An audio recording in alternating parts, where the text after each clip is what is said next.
Good morning to everyone. Good morning. जय हिंद दोस्तों. Good morning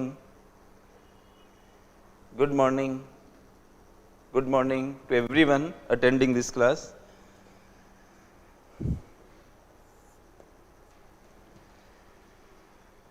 Good morning to everybody. तो दोस्तों हम लोग कल की क्लास में गरीबी का चैप्टर हम लोगों ने शुरू किया था और उसमें कुछ आयाम और बाकी हैं. मैंने आपको बताया था कि गरीबी जो है वो एक सोशो इकोनॉमिक कंडीशन है. सोशो इकोनॉमिक कंडीशन सामाजिक आर्थिक स्थिति है. गरीबी सामाजिक स्थिति भी है और आर्थिक स्थिति भी है. और मैंने आपको अच्छे से समझाया कि सामाजिक की सेंस में कहेंगे, आर्थिक की सेंस में कहेंगे. आर्थिक का मतलब तो सिर्फ इतना है कि लोगों के पास उतनी इनकम नहीं है. मैंने कल की क्लास में आपको बोला था कि इकोनॉमी शब्द लाने के लिए आपको इनकम मतलब इनकम, खर्चे, इस तरह की चीज़ों को जोड़ना पड़ेगा. आपको संपत्ति वगैरह इस तरह की बातें इकोनॉमिक्स में आएगी. उत्पादन आएगा, इस तरह की चीज़ें हैं. उत्पादन और आय तो आपस में जुड़े हुए हैं. यानी कि उत्पादन करके ही हम सही मायने में आय कमा सकते हैं. जैसे हम कहते हैं किसानों की आय को दोगुना किया जाना चाहिए. तो किसानों की आय दोगुना करने के लिए कई चीज़ें हैं, लेकिन एक इम्पोर्टेंट बात यह भी है कि उनका उत्पादन बढ़ना चाहिए. उत्पादन नहीं होगा तो इनकम कहाँ से आएगी? आपके पास प्रोडक्ट नहीं होगा, उसको सेल नहीं करोगे तो इनकम कहाँ से जनरेट होगी? मैं कहूँ कि मैं काम ही ना करूँ तो प्रोडक्शन बहुत इम्पोर्टेंट होता है. तो जो गरीब लोग होते हैं वो या तो प्रोडक्शन नहीं कर पाते हैं या प्रोडक्शन की कोई जगह होती है वहाँ उनको काम नहीं मिलता है तो उनको इनकम नहीं आती है. इनकम नहीं आने के कारण वो मूलभूत आवश्यकताएं पूरी नहीं कर पाते हैं. तो आप कह सकते हो कि भाई गरीबी एक आर्थिक स्थिति है, लेकिन गरीबी एक सामाजिक स्थिति भी है. और उसके पीछे दो कारण मैंने आपको बताए. गरीबी का प्रभाव देखें अगर आप तो भी वो सामाजिक नज़र आती है, क्योंकि उसमें वर्ग चेतना पैदा होती है. हैव्स और हैव नॉट्स वाली कंडीशन पैदा होती है. हैव्स एंड हैव नॉट्स, ये एक लैंग्वेज है, भाषा है. मतलब इंग्लिश में लोग बोलते हैं, हिंदी वाले बच्चे भी इसको बोल सकते हैं. अगर आप बोलोगे तो अच्छा ही लगेगा. मतलब आपकी जो अच्छी नॉलेज सामने निकल के आएगी. जिनके पास है उनको हैव्स कहते हैं, जिनके पास नहीं है उनको हैव नॉट्स कहते हैं.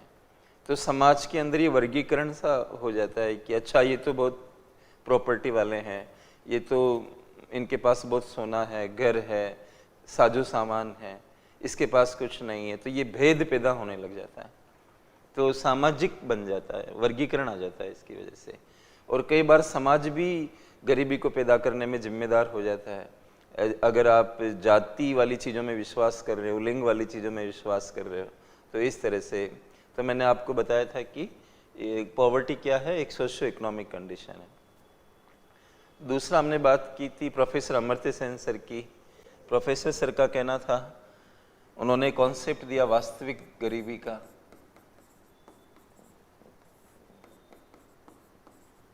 और इसको इंग्लिश में हम रियल पॉवर्टी कहते हैं.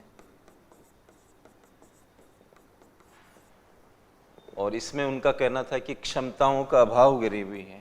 गरीब हम किसको कहेंगे जिसमें क्षमता नहीं है? क्षमताओं का अभाव गरीबी है.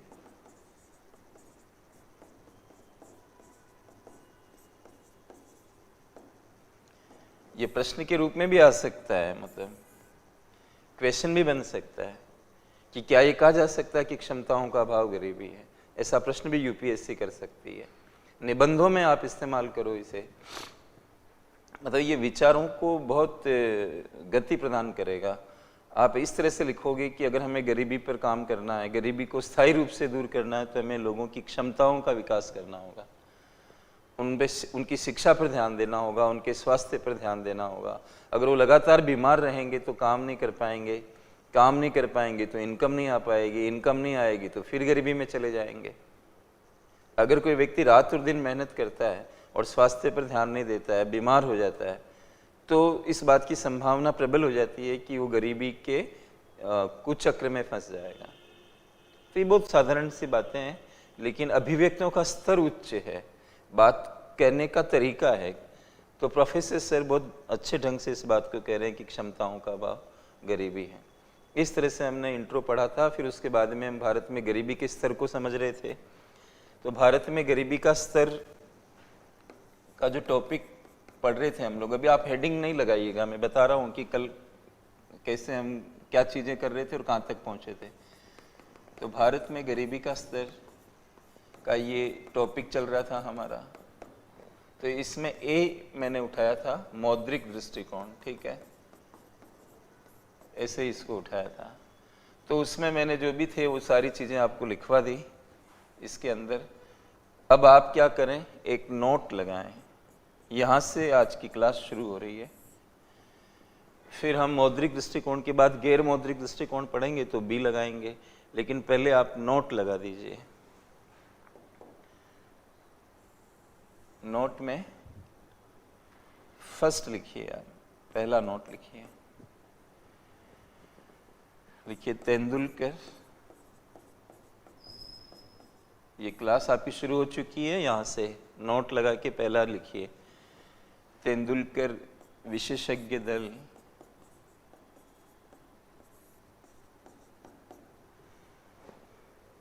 की सिफारिशों पर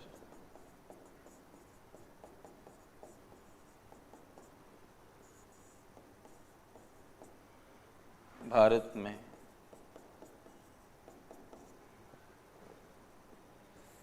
में उपर्युक्त दृष्टिकोण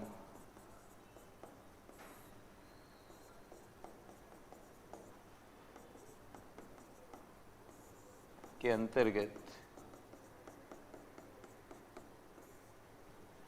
तेंदुलकर विशेषज्ञ दल की सिफारिशों पर भारत में उपर्युक्त दृष्टिकोण के अंतर्गत ऊर्जा के साथ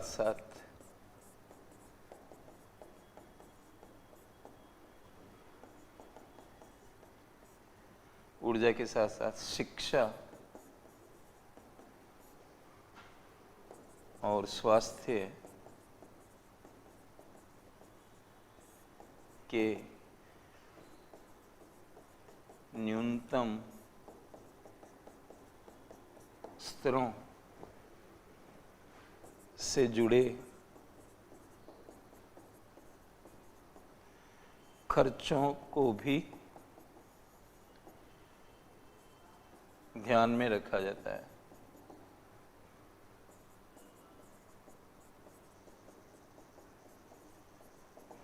मैं समझाऊंगा इसका मतलब, अभी आप लिखें। तेंदुलकर विशेषज्ञ दल की सिफारिशों पर भारत में उपर्युक्त दृष्टिकोण के अंतर्गत ऊर्जा के साथ साथ शिक्षा और स्वास्थ्य के न्यूनतम स्तरों से जुड़े खर्चों को भी ध्यान में रखा जाता है। ये आप लिख लें। अब मैं आपको बता दूं कि ये जो तेंदुलकर विशेषज्ञ दल था, इससे पहले हमारे भारत में केवल ऊर्जा कैलोरीज को देखा जाता था। मैंने कल की क्लास में लिखा भी था कि 2400 कैलोरी गाँवों के लिए, एक आदमी की एक दिन के लिए इतनी कैलोरी मिलनी चाहिए उसे, और 2100 कैलोरी शहरी लोगों को मिलनी चाहिए एक दिन के अंदर। अब ये होता क्या, हमारे इंडिया में 2400 कैलोरी लेने के लिए कितने रुपए लगेंगे, 2100 कैलोरी लेने के लिए कितने रुपए लगेंगे एक दिन के लिए। फिर आप इसको 30 से गुणा कर देते हैं तो एक व्यक्ति का एक महीने का खर्चा कितना होना चाहिए वो निकल आएगा।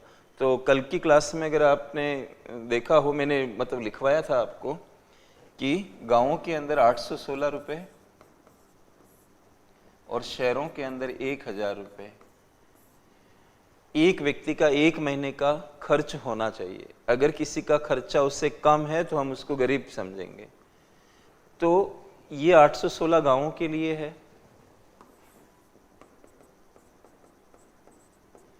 ये शहर के लिए है,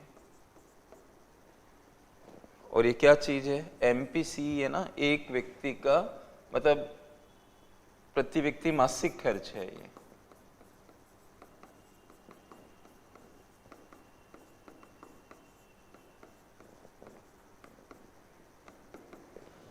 आठ सौ 16 गांवों के लिए, 1000 रुपये शहर के लिए।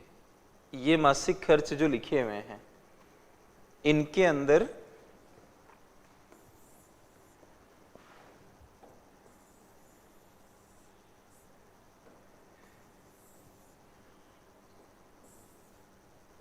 इनमें ऊर्जा भी है,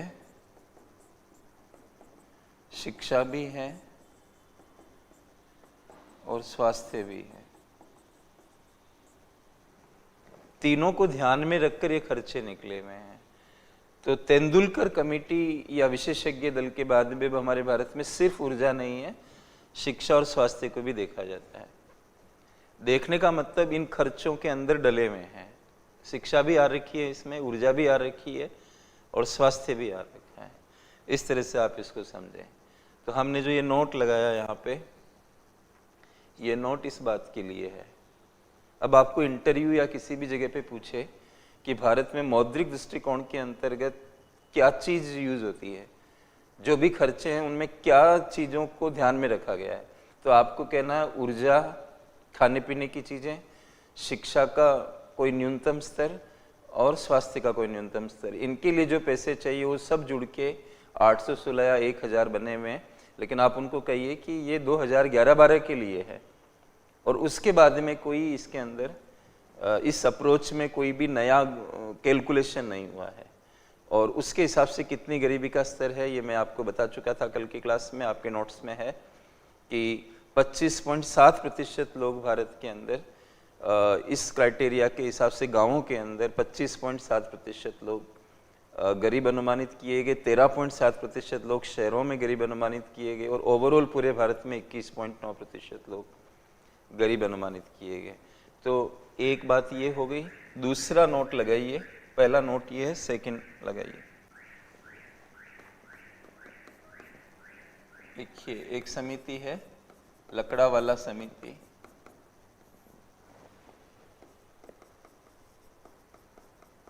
इसमें पीटी में एक प्रश्न आया था, वो रिलेट हो जाएगा इसमें। 2019 या 20 की प्रीलिम्स में आया था, ध्यान दे। मतलब गरीबी का अध्याय भी उतना आसान नहीं है, अगर आप ध्यान देंगे तो आसान है, नहीं तो मुश्किल हो जाएगा ये भी।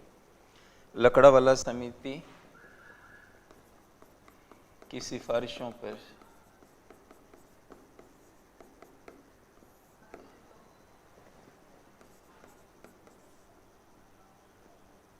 भारत में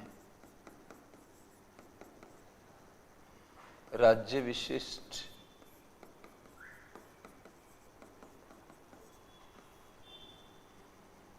इंग्लिश में कहेंगे स्टेट स्पेसिफिक, राज्य विशिष्ट गरीबी की रेखाओं, लकड़ावाला समिति की सिफारिशों पर भारत में राज्य विशिष्ट गरीबी की रेखाओं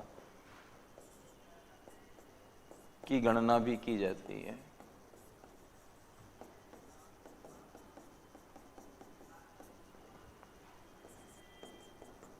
ये गरीबी की रेखाएं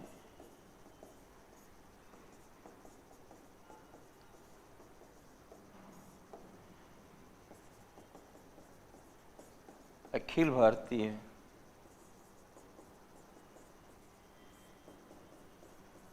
गरीबी की रेखाओं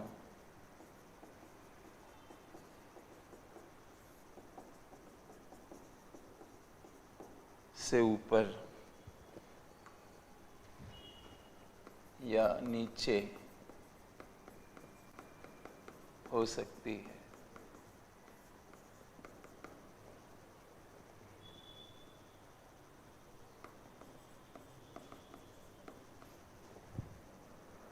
इसका एक कारण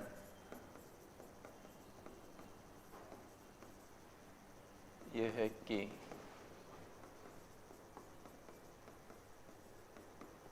राज्यों में पारस्परिक रूप से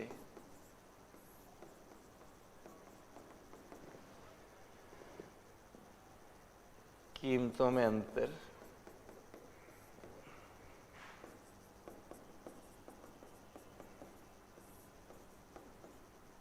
हो सकते हैं। यूपीएससी पीटी ईयर एग्जैक्टली नहीं बता पाऊंगा, 19 का पेपर है, 20 का है, जो भी है। सवाल ये था कि जो राज्य विशिष्ट गरीबी की रेखाएं हैं, मैं बताऊंगा, आप चिंता नहीं करें कि इसका मतलब क्या है। पहले सवाल देख लेते हैं। राज्य विशिष्ट गरीबी की रेखाएं अखिल भारतीय स्तर की गरीबी की रेखाओं से ऊपर या नीचे हो सकती है, इसका निम्न में से क्या कारण है? तो वो सवाल आप देखोगे तो एक जगह ऑप्शन में दिखेगा कि कीमतों में डिफरेंसेस, प्राइसेस में डिफरेंसेस, वस्तुओं की कीमतों में अंतर, ये उसका राइट आंसर है। तो मैं आपको समझा देता हूं कि ये मुद्दा क्या है। मतलब जैसे हमने लिखा, हम अखिल भारतीय स्तर पर कह रहे हैं कि 816 रुपये गाँव के लिए है और 1000 रुपये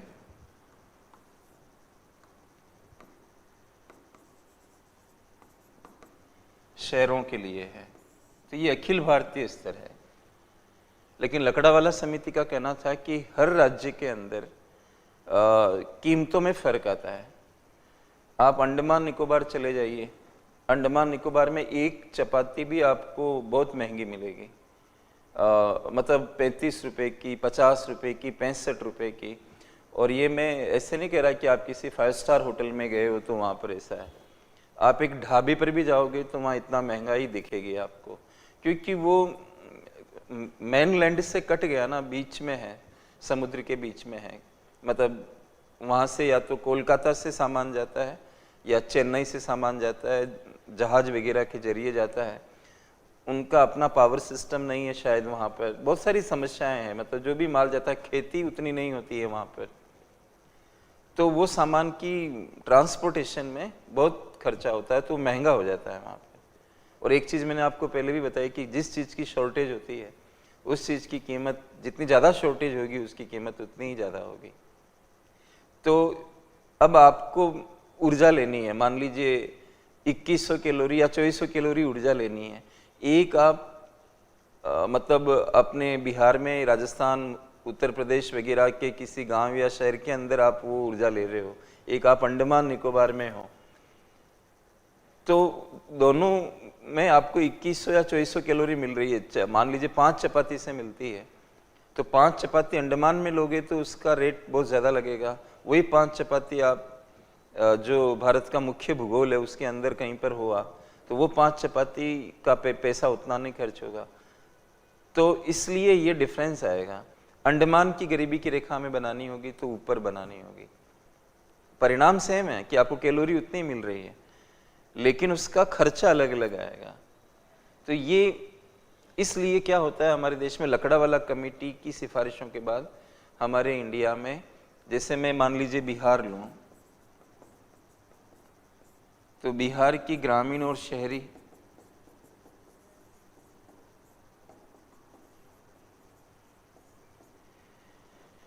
गरीबी की रेखाएं अलग अलग बनेगी। गरीबी की रेखा का मतलब यहाँ पर वो खर्च से है। जैसे हम 816 को एक लाइन जैसा बना रहे हैं, एक डिमार्केशन कर रहे हैं इससे कि जिसका खर्चा 816 से कम है उसको हम गरीब समझेंगे। तो एक बाउंड्री लाइन बना दिया आपने, इसलिए ऐसा नाम आता है रेखा, गरीबी की रेखा। कोई लाइन नहीं खींची हुई होती है, ये एक लेवल होता है।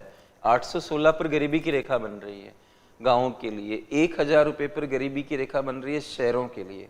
इसका मतलब ये हुआ, रेखा का मतलब यहाँ पर ये हुआ कि इससे थोड़ा सा भी खर्चा कम हुआ तो हम उसको क्या मान लेंगे, निर्धन मान लेंगे। तो ये रेखा शब्द का मतलब कोई लाइन नहीं खींच रही है।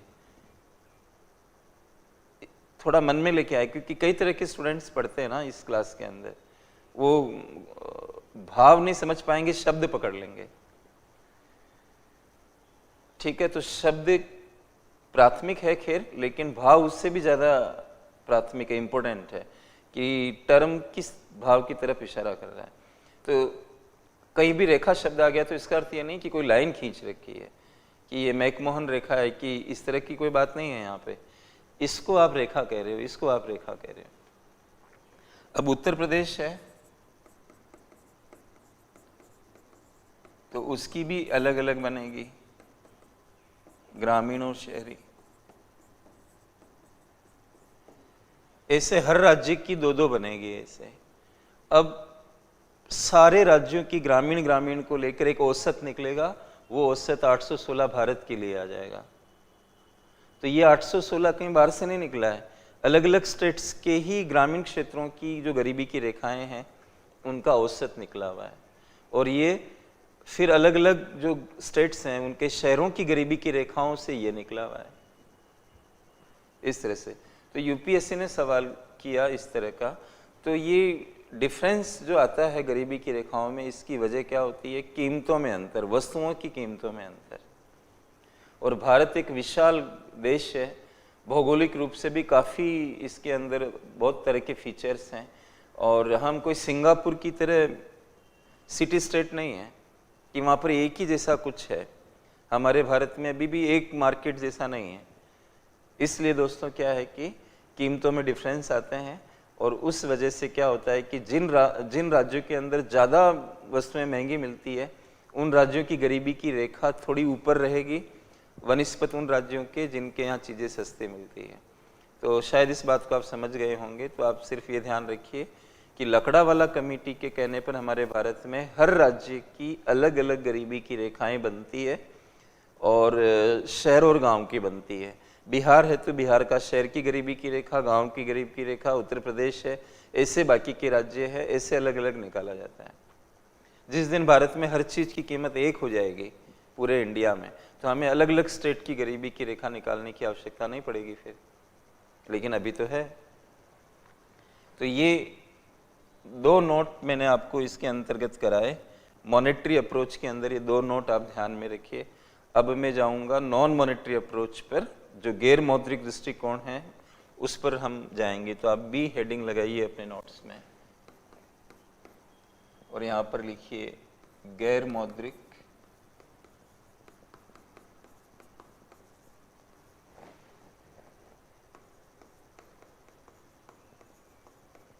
दृष्टिकोण। इंग्लिश में इसको कहते हैं नॉन मॉनेटरी अप्रोच।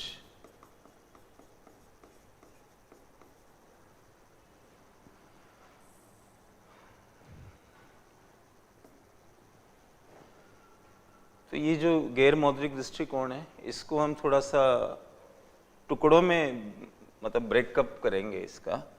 तो आप इसमें फर्स्ट लिखिए प्रस्तावना,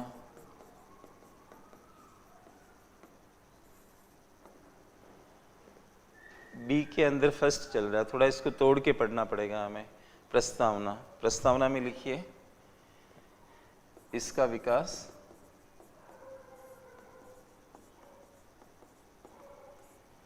नीति आयोग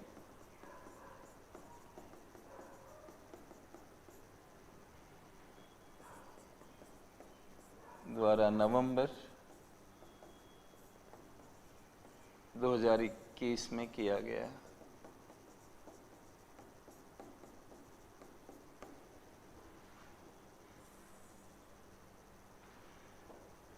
नवंबर 2021 में नीति आयोग इस अप्रोच को लेके आया है, ठीक है।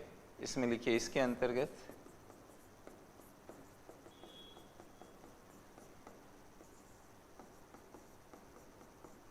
नीति आयोग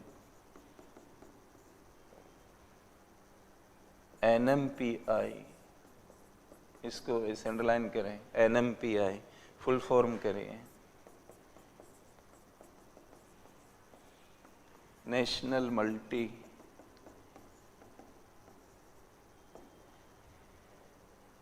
डायमेंशनल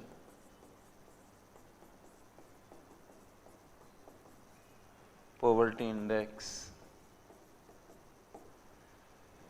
हिंदी में बताऊंगा, इधर लिख दूंगा national multi dimensional poverty index. इसके अंतर्गत नीति आयोग NMPI का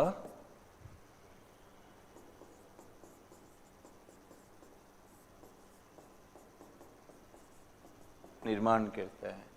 तो मैंने आपको निवेदन किया था कि स्पेस छोड़े आप, NMPI का फुल फॉर्म में इधर लिख रहा हूं,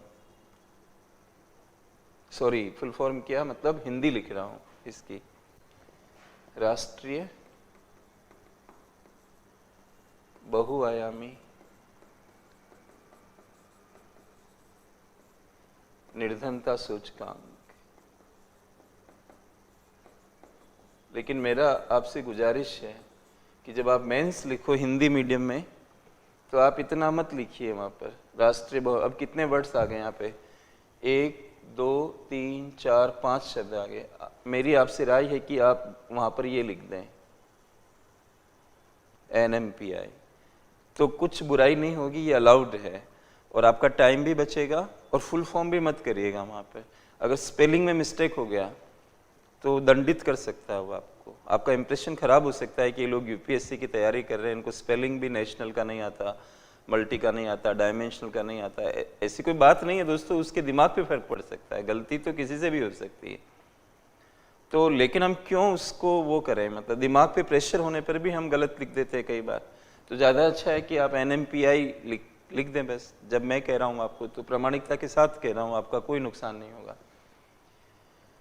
तो इसके अंतर्गत हमने लिखा कि नीति आयोग NMPI का निर्माण करता है।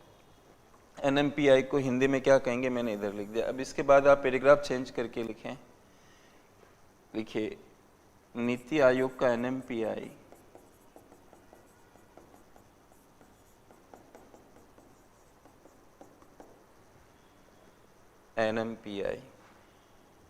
GMPI पर GMPI से प्रेरित है। अब ये GMPI का फुल फॉर्म क्या है, तो MPI का तो वो का वही रहेगा, G का मतलब हो जाता ग्लोबल, तो आप इसको यूं कह सकते हो ग्लोबल MPI। अब बच्चों की तरह बात तो नहीं करोगे कि MPI क्या है, मतलब जब यहाँ फुल फॉर्म कर चुका हूँ मल्टी डायमेंशनल पॉवर्टी इंडेक्स, तो MPI का फुल फॉर्म आपके पास है ग्लोबल, G का मतलब ग्लोबल होता है, ये मैंने लिख दिया। पैराग्राफ चेंज कर ले, GMPI का परिचय भी दे देता हूँ। नीति आयोग का NMPI GMPI से प्रेरित है। GMPI का निर्माण 2010 में UNDP और OPHI द्वारा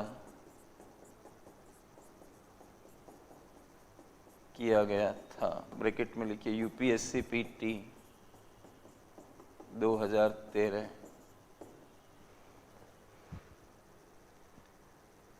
UPSC PT 2013 मैं बताऊंगा क्वेश्चन कैसा आया था। जहां मुझे ईयर याद है मैं ब्रैकेट में लिख दिया, जहां याद नहीं होगा मैं सिंपल लिख दूंगा UPSC PT या UPSC मेंस वगैरह वगैरह।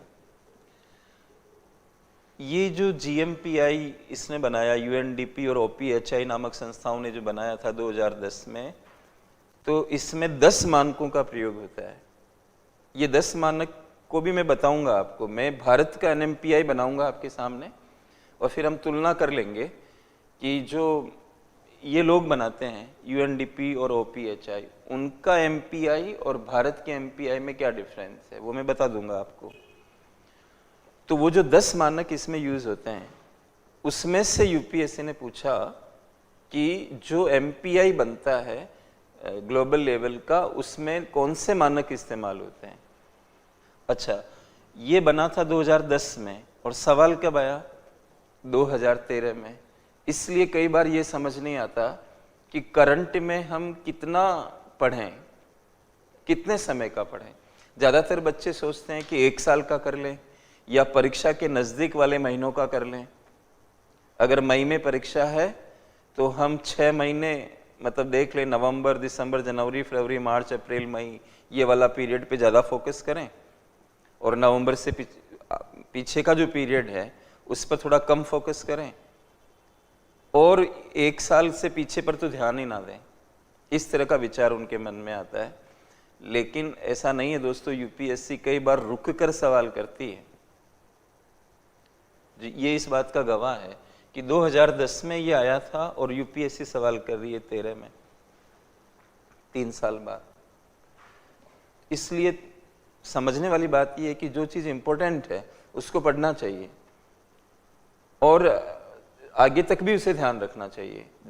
जब तक उस पर सवाल नहीं आ जाता है तब तक तो आपको उस पर नज़र रखनी चाहिए। और सवाल भी एक ही चीज़ पर कितनी तरह के बन सकते हैं, तो ऐसा भी नहीं है कि एक सवाल आ जाने के बाद हमने उसको छोड़ दिया।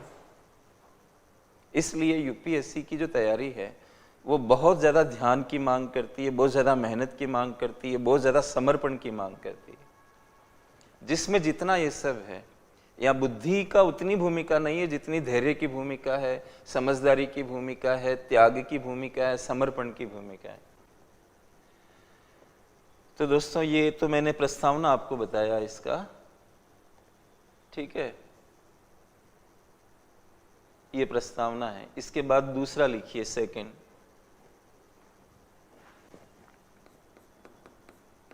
सेकंड हेडिंग है एनएमपीआई में प्रयुक्त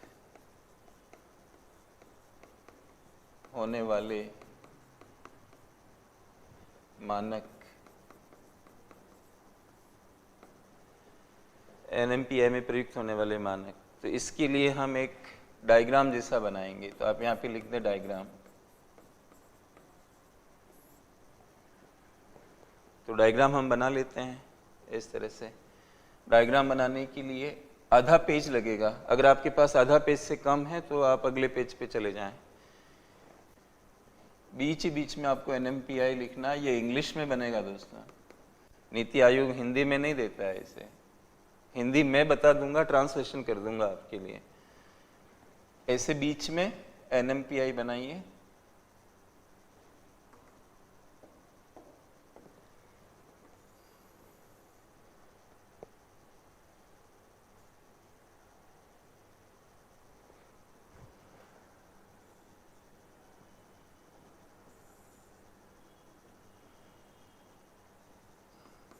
ऐसे 3 भाग बनाइए इसके।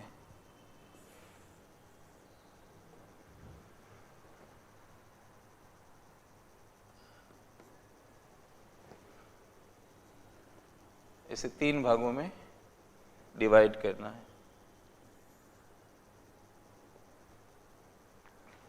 एक में हम लिखेंगे एजुकेशन, एक में लिखेंगे हम हेल्थ, इतना इंग्लिश मतलब हिंदी जानते होंगे, शिक्षा, स्वास्थ्य, और यहाँ पर लिखिए लिविंग स्टैंडर्ड।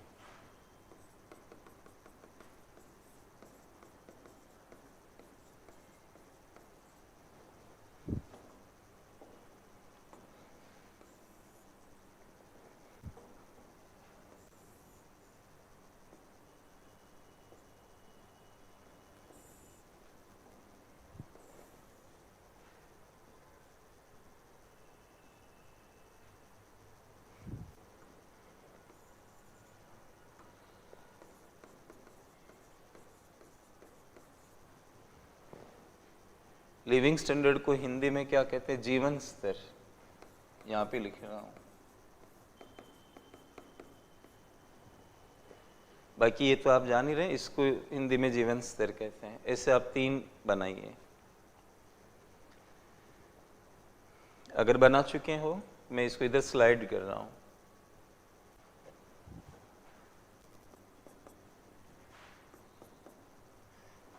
इसके अंदर हम आइटम्स लिखेंगे हम लोग।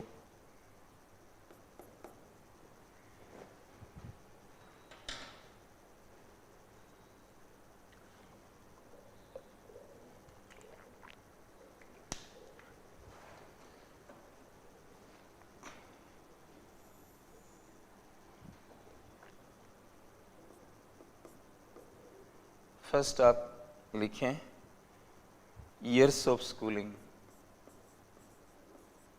Years of schooling.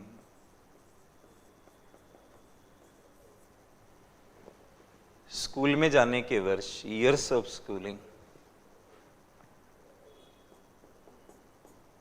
दूसरा लिखेंगे school attendance,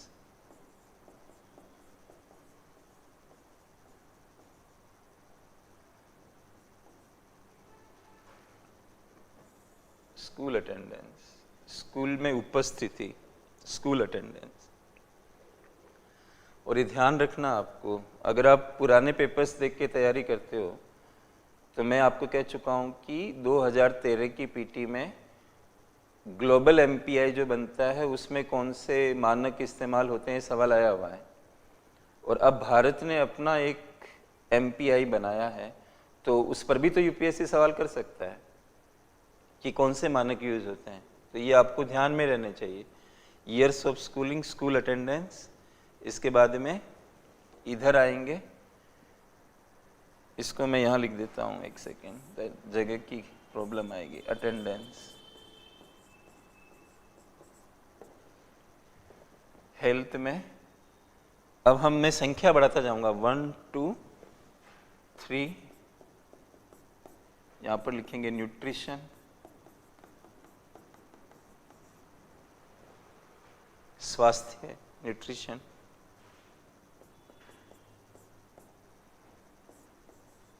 child and adolescent,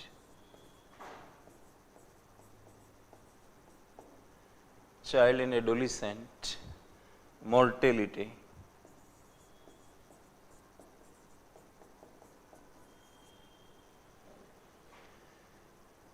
यानी कि बाल और किशोर मृत्यु दर को ध्यान में रखा जाता है। इसमें एडोलिसेंट का मतलब होता है किशोर, इसका हिंदी होता है किशोर, ध्यान रखिए। और 5वां लिखिए मैटरनल हेल्थ, माता का स्वास्थ्य, मैटरनल हेल्थ।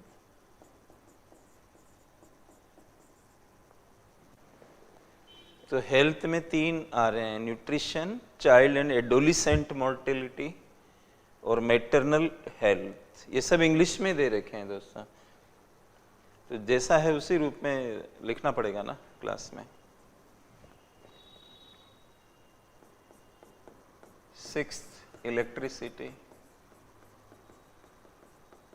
यानी कि बिजली। 7th drinking water, drinking water को हिंदी में कहेंगे हम पेयजल, ड्रिंकिंग वाटर। मैं हिंदी बोलता जा रहा हूँ जितना इनकी बन सकती है।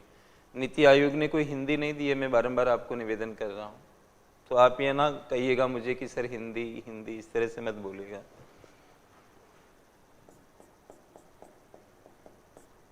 आठवां लिखिए सैनिटेशन, सैनिटेशन का हिंदी क्या होता है? स्वच्छता। इतना तो आपको करना ही पड़ेगा ना, यूपीएससी दे रहे हो आप तो। ना वह कुकिंग फ्यूल, पकाने का ईंधन।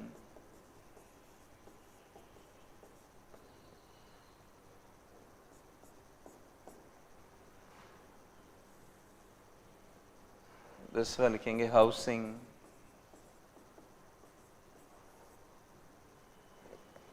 ग्यारहवां लिखेंगे, 12 होते हैं इसमें, एसेट्स।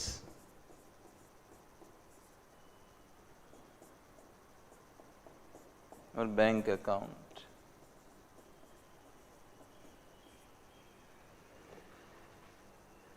ये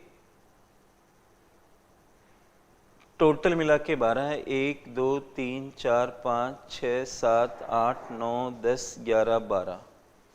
लेकिन इनकी कैटेगरी अलग है। ये लिविंग स्टैंडर्ड को दिखाते हैं, आपके रहने का स्तर कैसा है, घर में बिजली है या नहीं।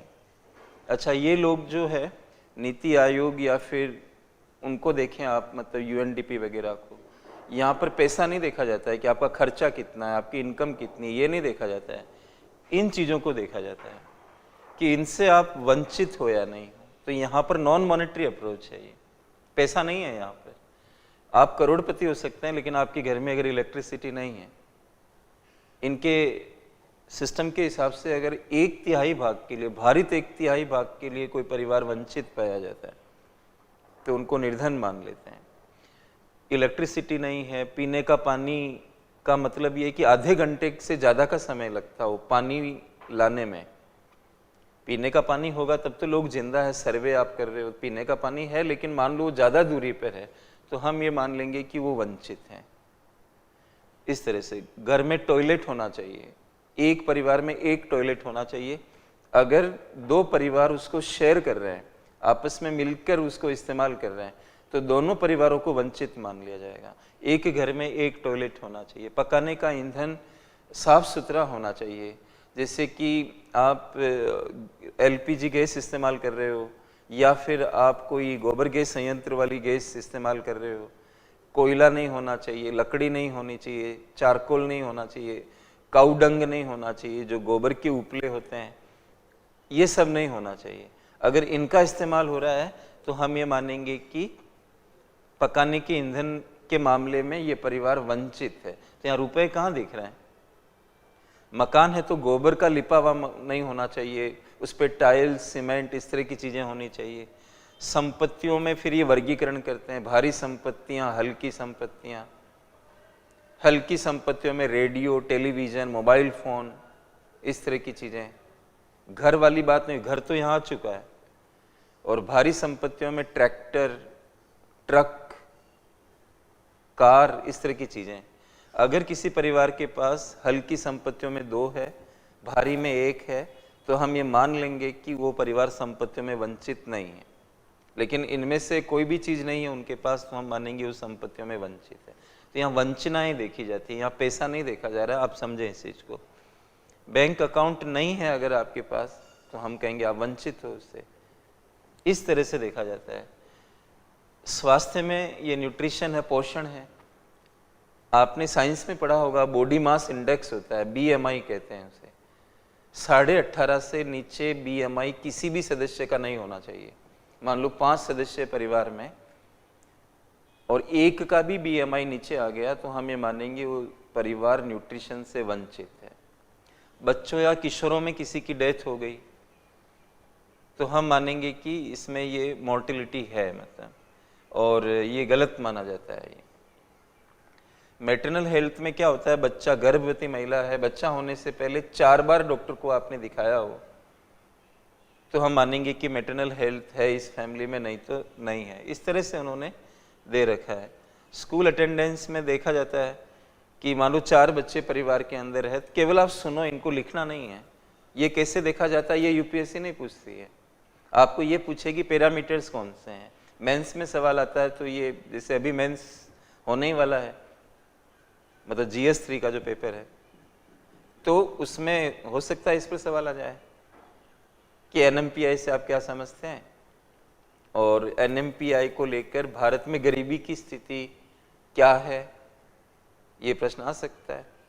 पॉसिबिलिटी है, नहीं भी आए, राइट। तो वहाँ पर आपको NMPI के बारे में बताना है, तो यही तो बताओगे कि ये पैरामीटर्स होते हैं उसमें, और आप ये बताओगे कि कौन इसको तैयार करता है, तो आप कहोगे नीति आयोग करता है, पहली बार कब आया, इस तरह की बात ही तो आप लिखोगे उसमें, कि ये बताओगे कि ये कैसे देखते हैं। ये थोड़ी होता है इसमें। आप पैरामीटर्स ध्यान में रखिए, एजुकेशन, हेल्थ, लिविंग स्टैंडर्ड, ये बताना है। और अगर आपको स्पेस मिले तो उनके अंदर ये बता दीजिए कि सर मेरे पास उतना लिखने का नहीं मिल रहा है, तो आप ये बता दीजिए कि 12 मानकों का इस्तेमाल होता है और 3 श्रेणियों में वे बटे हुए होते हैं। उन 3 श्रेणियों के नाम है शिक्षा, स्वास्थ्य, जीवन स्तर। इससे भी काम चल जाएगा। फिर आप भारत में गरीबी की स्थिति इस सिस्टम के अनुसार बता दीजिए। तो दोस्तों, ये स्कूल अटेंडेंस में देखा जाता है कि अगर एक परिवार में 4 बच्चे हैं जो स्कूल जाने की उम्र के हैं, तो चारों स्कूल जाने चाहिए। एक भी अगर उसमें नहीं जा रहा है, तो हम ये मानेंगे कि स्कूल अटेंडेंस के मामले में वो परिवार वंचित है। ईयर्स ऑफ स्कूलिंग भी देखा जाता है इसमें, कि कोई न कोई परिवार के अंदर एक व्यक्ति होना चाहिए जो प्राथमिक शिक्षा वगैरह पूरा किया हुआ हो। इस तरह की चीज़ें इनमें देखी जाती है।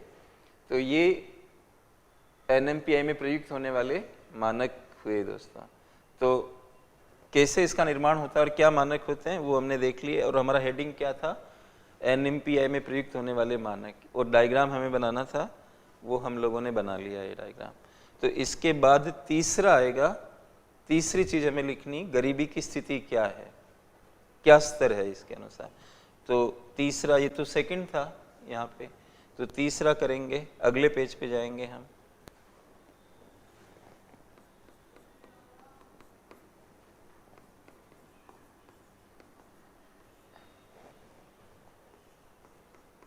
गरीबी का स्तर। ठीक है, तो गरीबी के स्तर में हम लोग एक टेबल जैसा बनाते हैं।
मैं बना लूं, फिर आप बनाइएगा।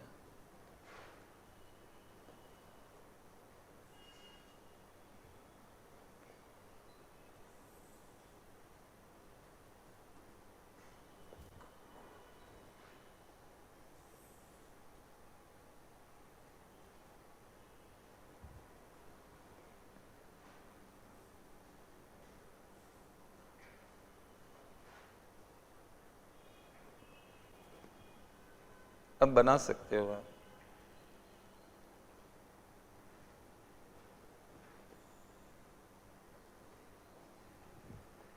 यहाँ पे हम लिखेंगे ईयर,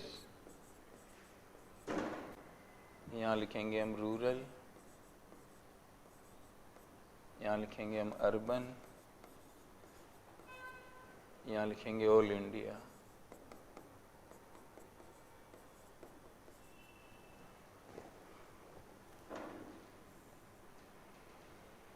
राइट, और आप इनके डेटाज लिखिए।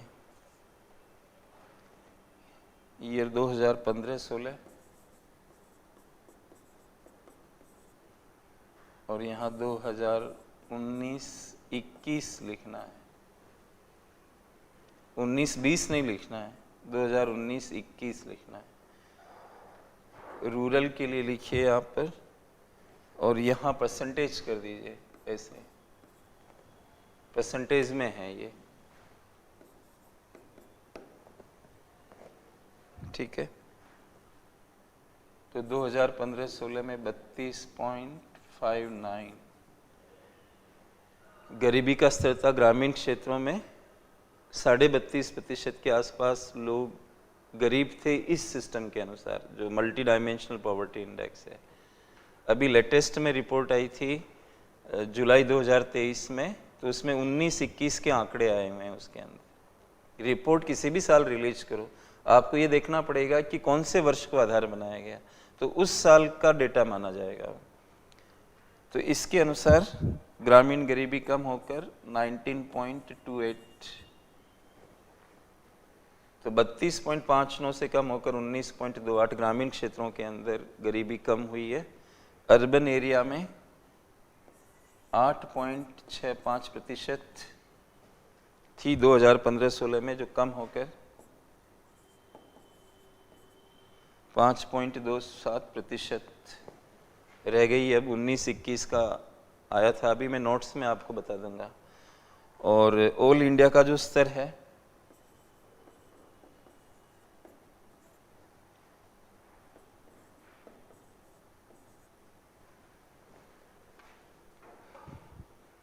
ये लिख लें आप।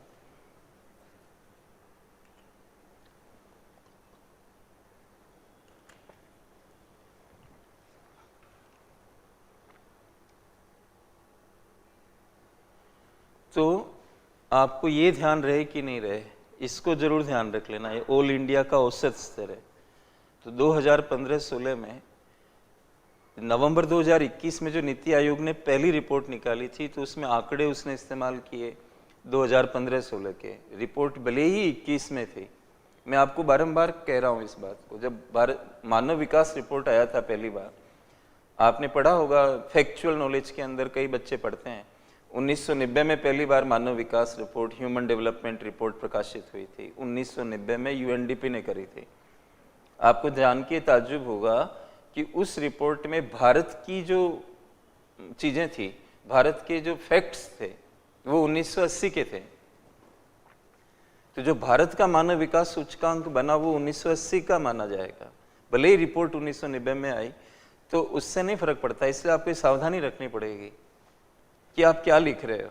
मतलब अब जुलाई 2023 में रिपोर्ट आई तो आप जुलाई 2023 लिख रहे हो तो आपका गलत हो जाएगा। आपको क्या लिखना पड़ेगा 2019-21 में, क्योंकि उस रिपोर्ट में उन्होंने इसको बेस बनाया था। ध्यान दे इस चीज का।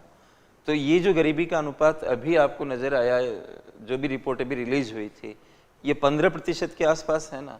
तो आप इसको 23 का ना समझें, कब का समझेंगे? 19-21 का समझेंगे। मैं अपनी तरफ से पूरी कोशिश कर रहा हूँ दोस्तों क्लियर करने की। मुझे पता है स्टूडेंट्स कहाँ पर गलती करते हैं, मुझे पता है उनके दिमाग में क्या चलता है, कैसे उनको कहना पड़ेगा, तो उस चीज़ को समझ जाएंगे। राइट, अब आप ये हो गया यहाँ पर। अच्छा, अगर आप स्टेट वाइज देखें तो बिहार में सबसे ज़्यादा अनुपात है, एनएमपीआई के हिसाब से बिहार में सबसे ज़्यादा गरीबी नज़र आती है। लेकिन एक चीज़ इस रिपोर्ट में है जो ध्यान रखिए, अगर आप बिहार से हैं और बिहार से नहीं भी है तो सबके लिए है ये। 15-16 से 19-21 के बीच में जो गरीबी में गिरावट आई है, फास्टेस्ट गिरावट बिहार में हुई है। दो बातें अलग अलग है, गरीबी इस पैरामीटर के हिसाब से सबसे ज्यादा बिहार में है, ठीक है, लेकिन किसने दो टाइम के अंदर सबसे ज्यादा गरीबी को गिराया है? वो बिहार ने गिराया है। तो जब प्रश्न आएगा तो आप सोच के उसको करिएगा। राइट, तो इस तरह से अब आप क्या करें, इसके नीचे एक नोट लगाएं।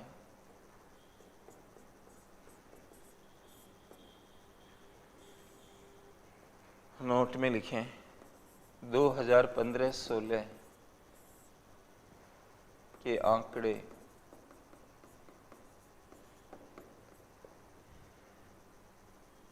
NFHS 4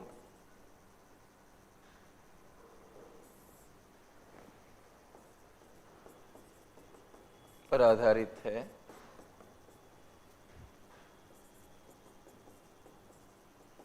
जबकि 2019-21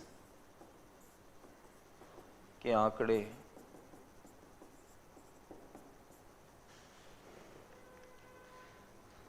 NFHS 5 5वें नंबर का, ये जो है पर आधारित है।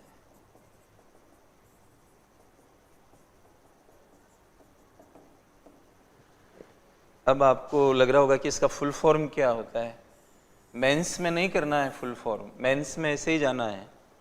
फुल फॉर्म यहाँ पे मैं कर रहा हूँ नेशनल फैमिली हेल्थ सर्वे।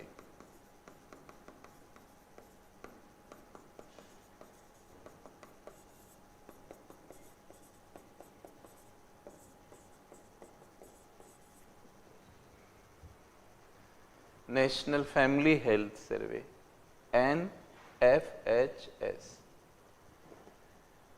तो आपको दोनों दृष्टिकोण मैंने बता दिए, लेटेस्ट वाला जो अभी आया है वो, और प्लस जो मॉनेटरी अप्रोच है हमारा पारंपरिक है। उसमें तेंदुलकर विशेषज्ञ दल के आने के बाद थोड़ा चेंज हुआ और ऊर्जा के साथ साथ शिक्षा और स्वास्थ्य को उसमें डाला गया। ऊर्जा, शिक्षा, स्वास्थ्य की जो स्तर हमें प्राप्त करने हैं वो कितने रुपए में प्राप्त होंगे, उसके आधार पे 816 1000 रुपये ऑल इंडिया स्तर पर बनाए गए। बाकी मैंने आपको कहा कि लकड़ावाला समिति की सिफारिशों पर राज्य विशिष्ट गरीबी की रेखाओं का निर्माण भी किया जाता है, क्योंकि लकड़ावाला सर का कहना था कि हर राज्य के अंदर कीमतों में फर्क है, तो आप एक ही अमाउंट को हर राज्य में नहीं चला सकते हैं। राइट, एक ही, जैसे आप कोचिंग कर रहे हो तो दिल्ली में आओगे वही कोचिंग है, वही टीचर्स हैं, एक आप अपने घर पे कर रहे हो, तो इसमें क्या प्राइस का डिफरेंस नहीं आएगा, जबकि पढ़ाई वही है। तो ये बात को समझें आप, ठीक है। तो मैंने स्तर कितना है ये आपको बता दिया है। और अब अगला हेडिंग आप लगाएंगे, एक रणनीति होती है जिसको हम ट्रिकल डाउन कहते हैं, उसको हम समझेंगे अगले हेडिंग के तहत। तो हमारा नेक्स्ट हेडिंग है ट्रिकल डाउन। ये नाम सुना होगा आपने, और नहीं सुना तो आप इस पर ध्यान दें। मतलब ट्रिकल डाउन, इंग्लिश में इसको ऐसे ही लिखते हैं, मैं तो देवनागरी की ट्रिकल डाउन। और गरीबी, ट्रिकल डाउन और गरीबी, ये हमारा अगला हेडिंग है।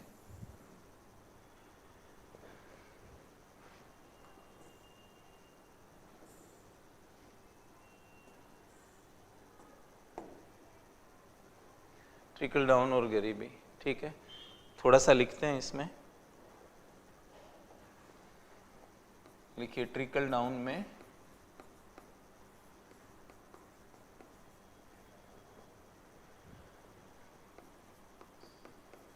सरकार द्वारा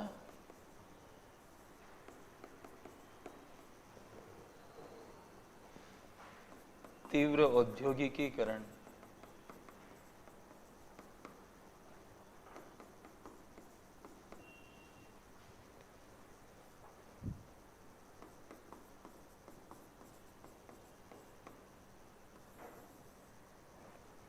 को तीव्र औद्योगिकीकरण को बढ़ावा देकर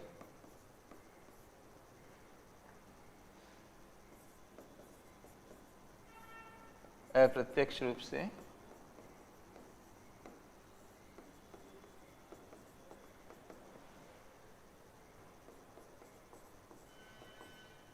गरीबी को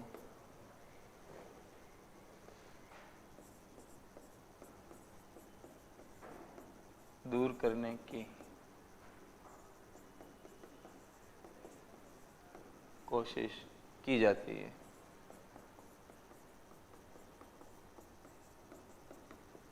समझाऊंगा, हम एक डायग्राम बनाएंगे। ट्रिकल डाउन में सरकार द्वारा तीव्र औद्योगिकीकरण को बढ़ावा देकर प्रत्यक्ष रूप से गरीबी को दूर करने की कोशिश की जाती है।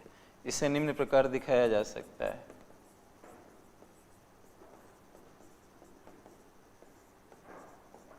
आधा पेज चाहिए हमें इसको समझने के। इससे निम्न प्रकार दिखाया जा सकता है, एक डायग्राम बनेगा।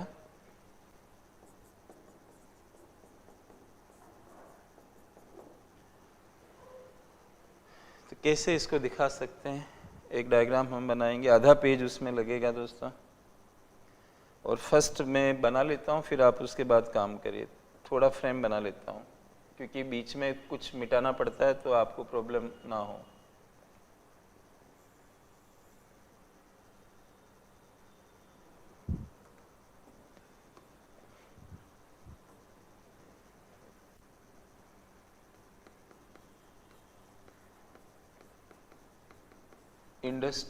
आप कुछ नहीं लिखे अभी। इंडस्ट्रियलाइजेशन,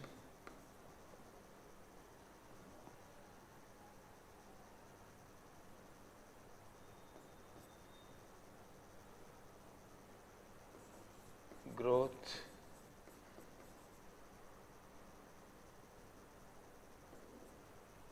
एम्प्लॉयमेंट,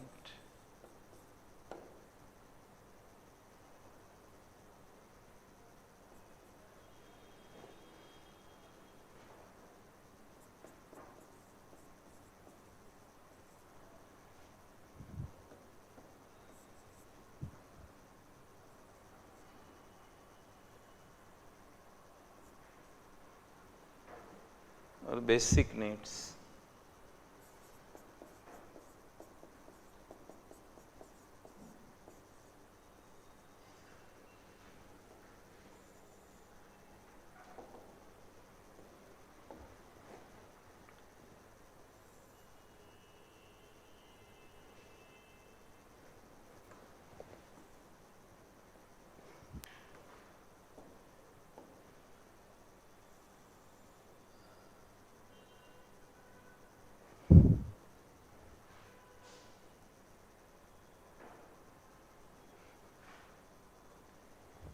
लिखें स्टेट। अब शुरू कर सकते हो आप, अब बनाना शुरू कर सकते हो।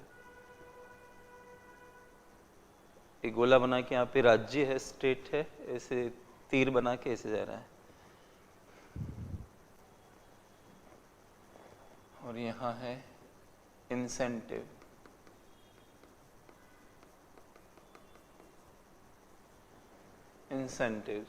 इंसेंटिव्स को क्या कहते हैं हम? प्रेरणाएं कहते हैं ना।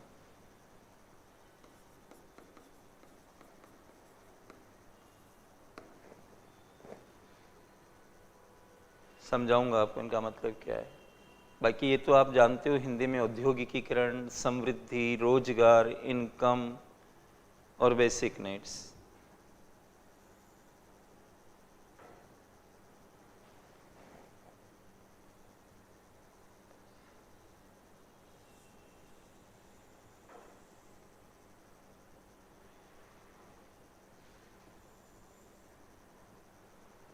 इसी को हम कहते हैं ट्रिकल डाउन।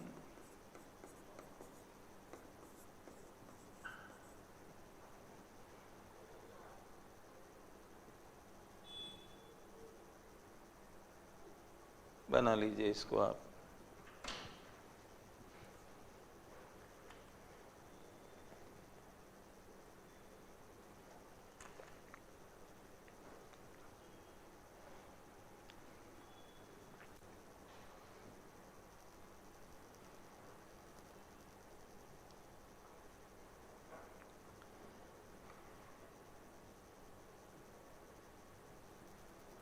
तो जो राज्य है, गवर्नमेंट है, वो कई तरह के प्रेरणाएं देती है औद्योगिकीकरण के लिए। जैसे आपने अभी पढ़ा होगा, पहले से पढ़ रहे होंगे, PLI स्कीम सुनी होगी आपने, PLI करके, प्रोडक्शन लिंक्ड इंसेंटिव। इंसेंटिव मतलब कि आप इतना एक्सपोर्ट करोगे, इतना प्रोडक्शन करोगे, इतना एम्प्लॉयमेंट जनरेट करोगे। PLI योजना का नाम सुना होगा आपने। तो हमारी सरकार क्या, मतलब कोई भी कंट्री जिसमें ट्रिकल डाउन विचार को लागू किया जाता है। ट्रिकल डाउन का शाब्दिक अर्थ क्या होता है? धीरे धीरे नीचे की तरफ आ रहा है, बूंद बूंद रिस रहा है, टपक रहा है, उसको हम कहते हैं ट्रिकल डाउन। सरकार क्या करती है? यहाँ पर फोकस करती है, इनको टैक्स में छूटें देती है, कम दरों पर, कम ब्याज दर पर पैसा उधार देती है, करावकाश कर देती है, टैक्स हॉलीडे आ जाता है कि भाई आपको इतने साल तक टैक्स देना ही नहीं है।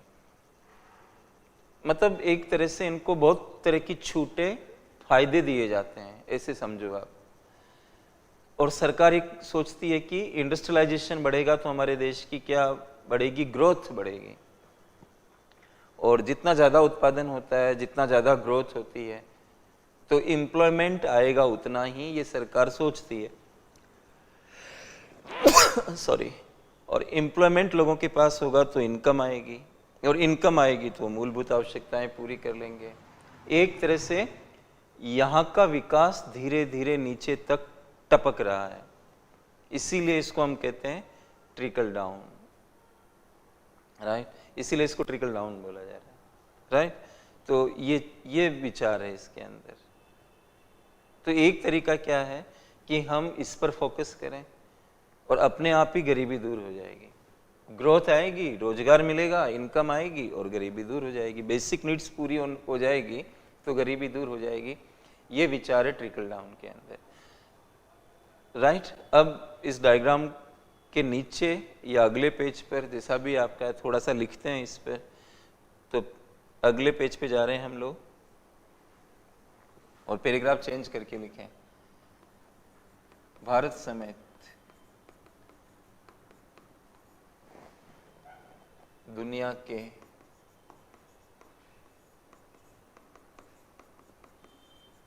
लगभग सभी राष्ट्रों में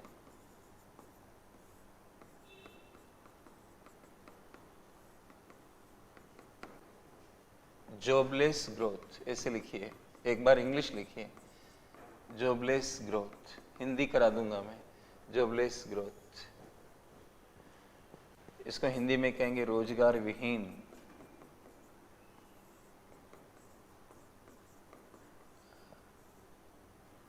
समृद्धि।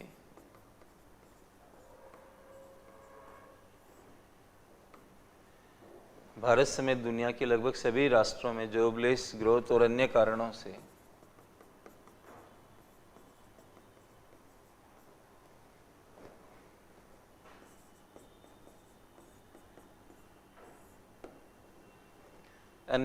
चाहो तो इसको भी थोड़ा सा ब्रैकेट में लिख सकते हो, जैसे कि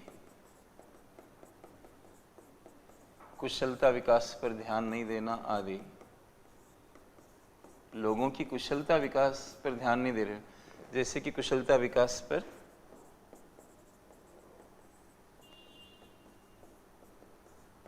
ध्यान नहीं देना आदि। सारे ही थोड़ी लिख दोगे आप, ब्रैकेट में इशारा करो ना वहां पर। देखो मैं बताऊं, भारत समेत दुनिया के लगभग सभी राष्ट्रों में जॉबलेस ग्रोथ और अन्य कारणों। आप में से कई बच्चे सोच रहे होंगे मन में, अन्य कारणों का मतलब क्या है, इसको ऐसे अनडिफाइंड क्यों छोड़ दिया गया है? इसलिए मैंने लिखा दिया अभी इसके अंदर। बाकी तो एम्प्लॉयमेंट का टॉपिक है हमारी क्लास में, अनएम्प्लॉयमेंट का टॉपिक है, पॉवर्टी के बाद ही तो लूंगा उसे, तो उसमें और विस्तार पकड़ेंगे हम लोग। जिस सवाल जो होता है वहां पर बंधे रहना है, आपको फैलना नहीं है। सवाल ट्रिकल डाउन पे आप फैल गए इसके अंदर और ज्यादा एम्प्लॉयमेंट पे चले गए तो ये गड़बड़ हो जाएगा आपका और आपके नंबर कट जाएंगे। Be careful. कई जगह नॉलेज को एक प्रॉब्लम माना गया है, ध्यान दे, संवाद में उसको बाधा समझा गया है। मैनेजमेंट के बुक्स पढ़ोगे आप तो नॉलेज का, जैसे हम कहें कि बहुत अच्छा मैनेजर है, तो अच्छा मैनेजर बनने के गुणों में नॉलेज को प्रथम स्थान नहीं मिला हुआ है। संवाद में प्रॉब्लम क्रिएट करता है। संवाद में प्रॉब्लम नॉलेज से कैसे क्रिएट होती है? बात क्या चल रही है, आप किधर चले गए, इस वजह से होता है ऐसा। कई बच्चों की आदत होती है कि उनको कोई चीज ध्यान में है तो उसको लिखेंगे वो, जबकि उसका कोई संदर्भ नहीं बन रहा, फिर भी लिखेंगे। अब किसी बच्चे ने लिखा कि सर वो MPI क्या होता है, अभी जो रिपोर्ट आई। अरे क्लास खत्म थोड़ी हुई है, अभी ये चल रहा है ना, अभी मतलब बताया था ना आपको अभी। तो क्योंकि उनको पता है, वो इसलिए पूछ रहे हैं कि उनको पता है, क्या पता सर को नहीं पता है ना। ऐसा विचार भी होता है, मैं नहीं कह रहा हूं सारे लोग ऐसे होते हैं, ऐसा विचार भी होता है, ये भी एक विचार है। दोस्तों ध्यान दें, ये बहुत डेलिकेट है, बहुत डेलिकेट है, जिंदगी ही डेलिकेट है। कितना नपा तुला बोलना है, बहुत संयम बरतने की आवश्यकता होती है। अब कोई कहता है हमारा राइटिंग स्किल डेवलप नहीं होता है। अरे आप हमेशा ही चीज़ों को जरूरत से ज़्यादा करते रहे हो, तो राइटिंग स्किल क्या ऊपर से आएगा? आपको कोई बात पूछी किसी ने कि आप गांव जा रहे हो कि नहीं जा रहे हो, तो आपने उस बात पे 10 बात बोल दी। अरे आप वो हाँ ना में जवाब दे दो कि हाँ मैं जा रहा हूँ कि नहीं जा रहा हूँ। तो जब आप अपने व्यक्तिगत जीवन में बंधे हुए नहीं हो तो आंसर में कैसे बंध जाओगे आप? आपको लगता है कि आंसर राइटिंग एक अलग चीज है, आपके व्यक्तित्व से हटकर आंसर राइटिंग अलग चीज नहीं है। आप आजमा के देख लेना इस चीज को जो मैं कह रहा हूं। ये सब परीक्षित बातें, कोई आडंबर या किसी किताब में पढ़ी हुई चीज नहीं है, अनुभूत है ये। जो कम बोलता है मितभाषी है। मृदुभाषी रहो लेकिन साथ में मितभाषी भी रहो। मित का मतलब कम। बेवजह क्यों बोलना है, अपनी ऊर्जा को क्यों खर्च करना है? प्लस जितना बोलोगे उतना कंट्रोवर्सी में आओगे और आपको प्रोफेशनल नहीं माना जाएगा। सो बी केयरफुल। आपकी इच्छा है तो आपने लिख दिया यहाँ पे कि जैसे कि कुशलता विकास पर ध्यान नहीं देना, आदि लगा दिया। आदि लगाना सीखो। भारत समेत दुनिया के लगभग सभी राष्ट्रों में जॉबलेस ग्रोथ।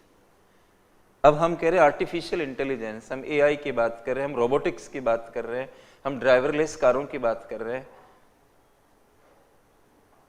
तो फिर क्या होगा? रोजगार पे तो उसका असर पड़ेगा ना। ग्रोथ, अब ऑनलाइन क्लास क्या है? ग्रोथ है, जितने बच्चे एडमिशन लेंगे उतनी प्रोडक्शन मानी जाएगी ना, उतने बच्चों को आप पढ़ा रहे हो।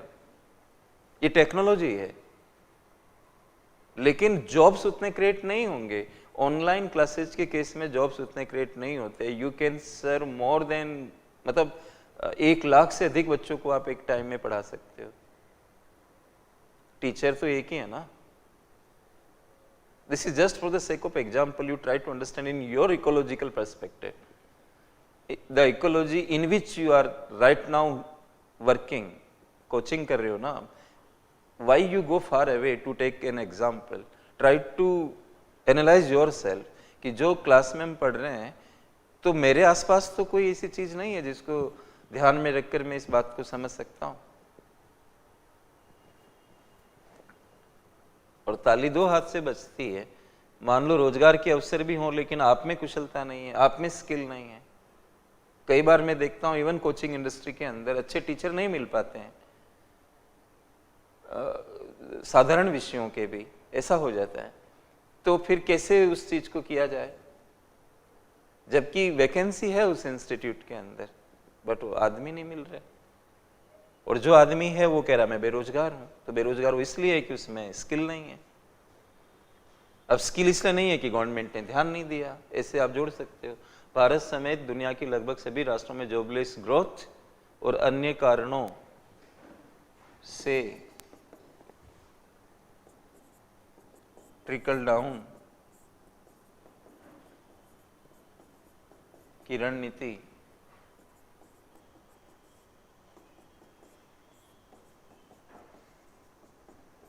लगभग विफल हो गई है।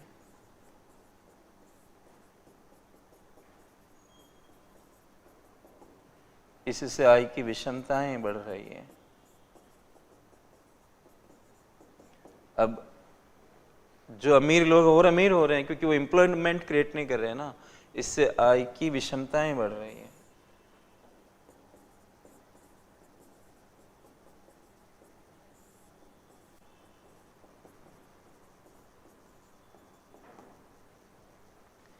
अब इस डायग्राम को हम देखें तो ग्रोथ के साथ एम्प्लॉयमेंट जनरेट होगा तब तो ये आगे काम करेगा। ग्रोथ हो और ये ना हो तो ये चीज बेसिक नीड्स कैसे पूरी होगी। तो क्या हो रहा है दुनिया में, भारत में, सब जगह growth growth growth, but employment generate नहीं हो रहा है। आप जो भूगोल में विषुवत रेखा पढ़ते हो, ये विषुवत रेखा जैसा है। ये नॉर्थ और ये साउथ, ये गोलार्ध बन गए आपके। और वैसे भी मैं आपको बता दूं, नॉर्थ साउथ ये IR में पढ़ते हो ना आप, नॉर्थ साउथ डायलॉग के प्लेटफॉर्म, ग्लोबल साउथ आजकल चल रहा ना बट ग्लोबल साउथ का मतलब हो गया जहां पर डेवलपमेंट नहीं है मोटे रूप में। नॉर्थ डेवलप्ड जोन हो गया, तो नाम ही पड़ गए नॉर्थ साउथ। और यहां भी नॉर्थ साउथ हो रहा है, ये नॉर्थ हो गया, ये साउथ हो गया, और ये विषुवत रेखा। जब तक ये नहीं होगा ये टपकेगा नहीं यहां तक।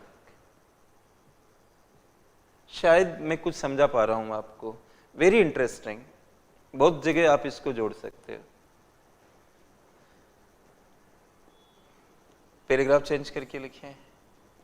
अब ये कहा जा रहा है कि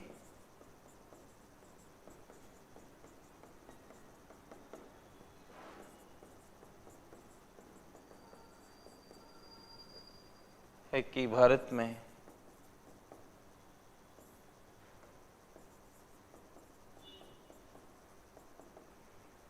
ध्यान दें इस शब्द पर, ट्रिकल अप या बॉटम अप।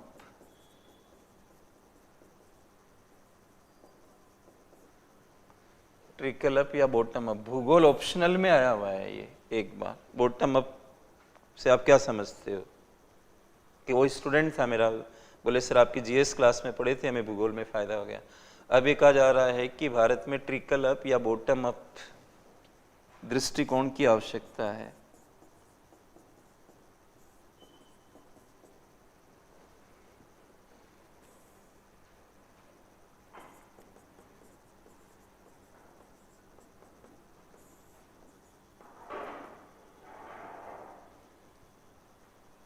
इसके अलावा कोमा लगा कर लिखिए, बेसिक नीड्स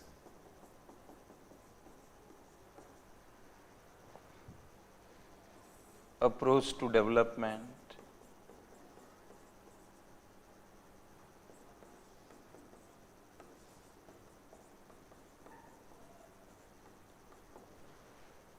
को भी लागू किया जा सकता है।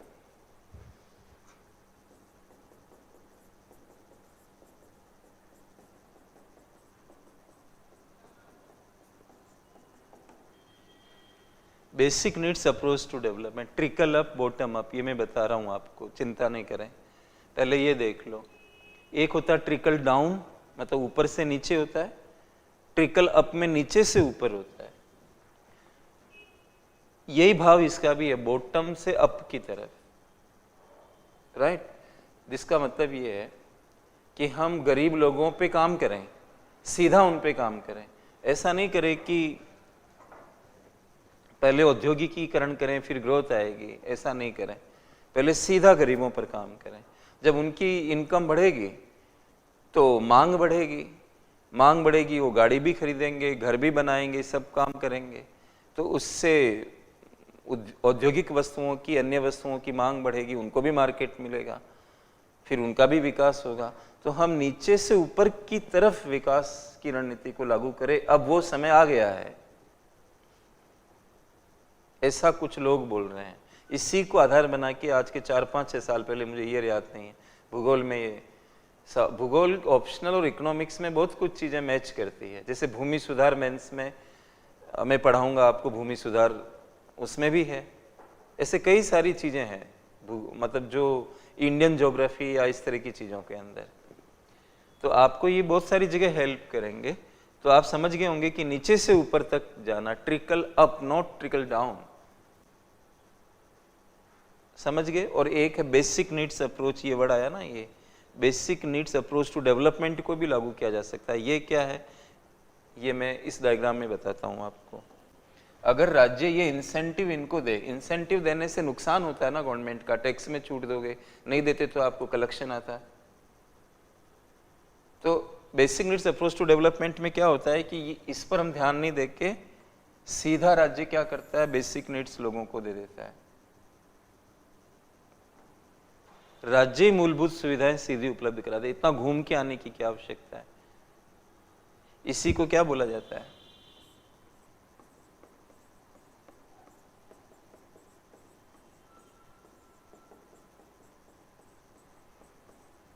बेसिक नीड्स अप्रोच है विकास की।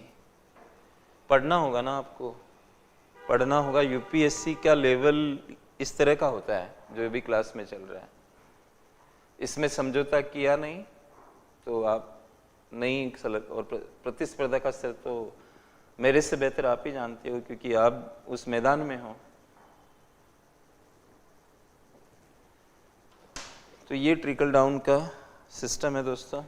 इसके बाद हम आखिरी हेडिंग लगाएंगे गरीबी के अध्याय में कि भारत में गरीबी को कैसे कम किया जा सकता है। ये अगला हेडिंग है हमारा, लगाएं आप, फिर मैं बोर्ड पे लिखता हूं।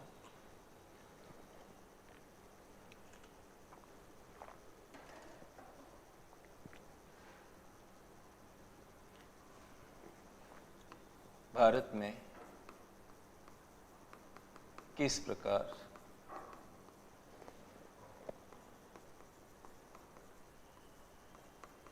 गरीबी कम की जा सकती है।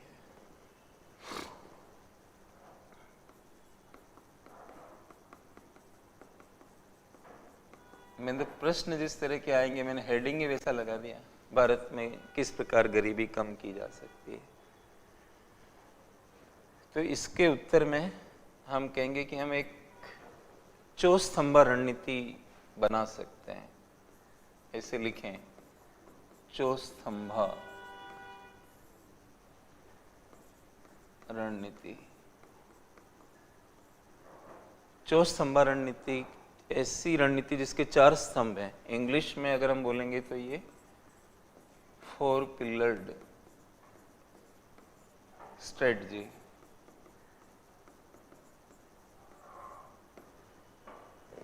चौस्तंभा रणनीति।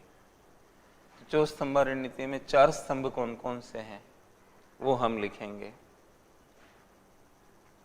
तो आप फर्स्ट लिखेंगे रोजगार के अधिकाधिक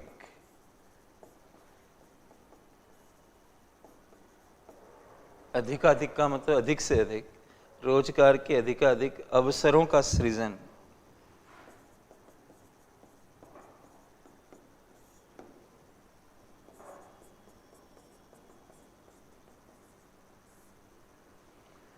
ये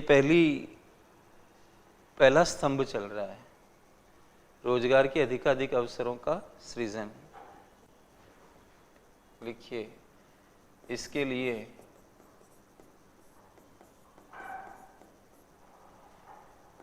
निम्न तीन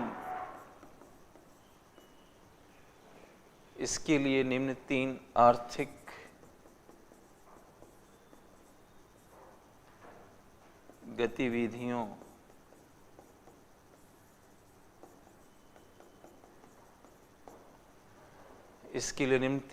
गतिविधियों पर ध्यान देने की आवश्यकता है।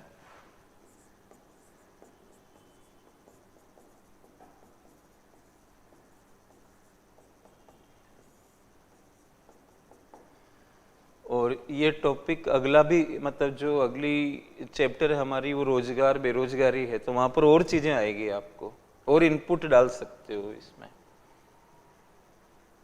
रोजगार के अधिकाधिक अवसरों का सृजन करने के लिए 3 गतिविधियों पर ध्यान देने की आवश्यकता है।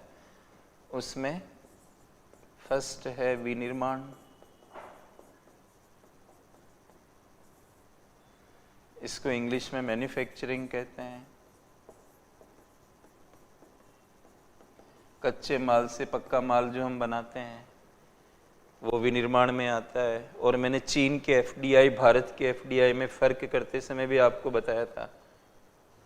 तो विनिर्माण पे फोकस करेंगे। अग्रगामी पश्चगामी कड़ियाँ बहुत सारी बनती है, एक सामान में कई सामान लगते हैं, तो एक सामान का मार्केट बढ़ता है तो दूसरों का भी बढ़ता है जो उसके अंदर लगे हुए होते हैं।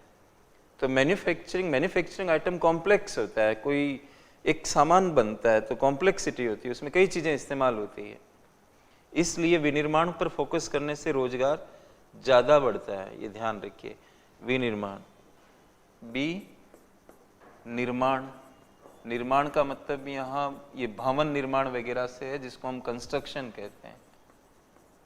कंस्ट्रक्शन में भी अच्छा खासा लेबर यूज होता है, हर तरह का लेबर यूज होता है। जो ईंट पत्थर डालने वाली लेबर होते हैं उनको भी काम मिलता है, जो चुनाई करते हैं उनको भी काम मिलता है, जो इंजीनियरिंग में एक्सपर्ट है, बड़े बड़े प्रोजेक्ट हैं उनको भी काम मिलता है। तो विनिर्माण और निर्माण, भवन वगैरह बनाए जाते हैं वो निर्माण में आ जाते हैं। विनिर्माण में कच्चे भवन को छोड़ दो, अपने आप को छोड़ दो, बाकी जितना आपको दिख रहा है सामान वो सब विनिर्माण में आ जाएगा ज़्यादातर। ये डिजिटल बोर्ड किस में आता है? विनिर्माण में। ये किस में आता है? विनिर्माण में। आपकी नोटबुक किस में आएगी? विनिर्माण में। जो पेन आप यूज कर रहे हो वो निर्माण में, कपड़े जो पहने हुए वो विनिर्माण में, जूते पहने वो विनिर्माण में, हर चीज़। मतलब आप थोड़ा ऑब्जर्व करो पढ़ते टाइम कि आपके चारों तरफ। मोबाइल फ़ोन किस में आएगा? विनिर्माण में। अब एक मोबाइल फ़ोन के बारे में सोचो आप, उसके ऊपर हम स्क्रीन गार्ड लगाते हैं, कई सारी चीज़ें, उसका कवर आता है, राइट। और जो फ़ोन बनता है उसमें इंटीग्रेटेड सर्किट होता है, कैमरे होते हैं, कई सारी चीज़ें होती है, तो वो सब लोगों को काम मिलता है ना उस चीज़ की वजह से। और निर्माण में भी अच्छा खासा होता है। और सी लिखिए, श्रम गहन सेवाएं।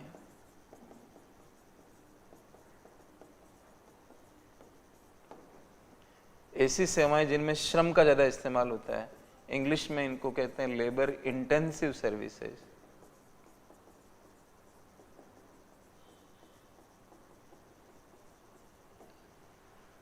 श्रम की ज़्यादा भूमिका। ऐसी सेवा जैसे आप डिलीवरी बॉयज़ होते हैं, जोमेटो, स्विगी, अमेज़न वगैरह, ये सामान जो पहुंचाए जाते हैं जिन लोगों के माध्यम से, ये क्या है? श्रम की भूमिका ज़्यादा है उसमें। कोई ड्राइविंग कर रहा है, ट्रांसपोर्टर है, मतलब वो मालिक के रूप में नहीं, जो उस गाड़ी को चला रहा है, माल को चढ़ाने वाले उतारने वाले लोग हैं, होटल में वेटर्स हैं, सब में श्रम की ज़्यादा भूमिका। तो इनके ऊपर फोकस कर सकते हैं। तो रोजगार के अधिकाधिक अवसरों का सृजन, और बाकी पॉइंट्स आपको मैं एम्प्लॉयमेंट अनएम्प्लॉयमेंट वाली क्लास में दूंगा। तो फर्स्ट स्तंभ हो गया। दूसरा लिखिए सेकंड, कृषि उत्पादकता को बढ़ाना। इसमें जितने पॉइंट आएंगे वो हमारे मेंस की क्लास में आगे चैप्टर हैं बहुत सारे, तो अभी उस पर ज़्यादा रोशनी नहीं डालेंगे। कृषि उत्पादकता को बढ़ाना, इसके लिए हम कौन कौन सी बातों पे ध्यान दे सकते हैं, जैसे कि भूमि सुधारों को लागू करना। अभी भूमि सुधार मैं आपको पढ़ाऊंगा अपनी क्लास में बाद में, भूमि सुधारों।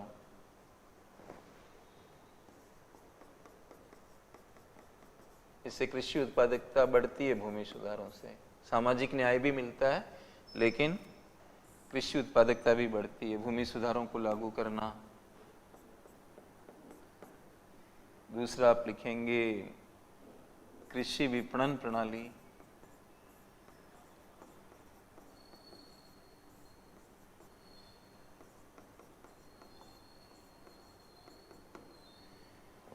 ये भी आएगा हमारी क्लास में, ये सब आएंगे। कृषि विपणन प्रणाली में सुधार करना।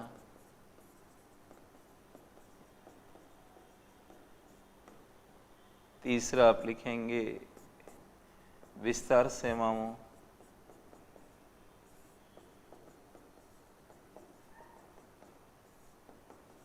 को मजबूत करना। ये भी सब आएंगे हमारी क्लास में। विस्तार सेवाओं में जो ज्ञान हम विकसित करते हैं लेबोरेटरी में, यूनिवर्सिटी में, कृषि से रिलेटेड, उसको किसानों तक पहुंचाया जाता है इनके माध्यम। तो ये कमजोर हो गई हमारे देश के अंदर, तो इसमें इनको मजबूत करने की आवश्यकता है ताकि नवीनतम तकनीकी ज्ञान किसानों तक पहुंचे। चौथा लिखिए कीमत समर्थन। सब आएंगे क्लास में। कीमत समर्थन प्रणाली में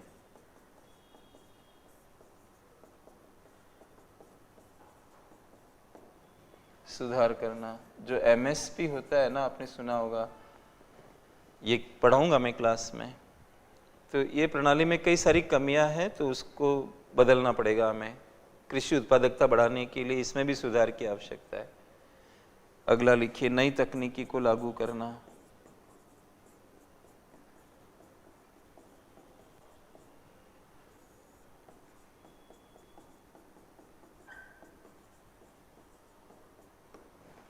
आदि।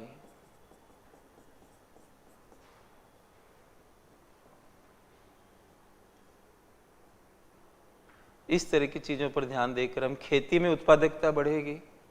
वीएम दांडेकर नाम के एक अर्थशास्त्री जी ने कहा कि agriculture is the parking place of poors. अगर आपको गरीब देखने हो तो खेती में जाके देखो। Agriculture is the parking place of poors. इसका मतलब गरीबी दूर करनी है तो खेती पर काम करना होगा। तो खेती में क्या हम सुधार करें, इस पे स्वतंत्र प्रश्न भी आ सकता है, आपको भूगोल में भी आ सकता है, वैसे भी आ सकता है कि इंडिया में कृषि उत्पादकता हम कैसे बढ़ाएं। ये पॉइंट्स फटाक से लिख दीजिए वहां पर, राइट। तो कृषि उत्पादकता बढ़ने से किसानों की समस्या दूर होगी, तो गरीबी दूर होने में मदद मिलेगी। तो 4 स्तंभ में से 2 हो गए। तीसरे पे आइए,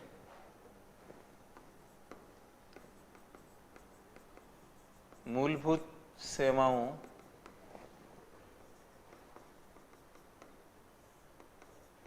पर सार्वजनिक खर्च बढ़ाना।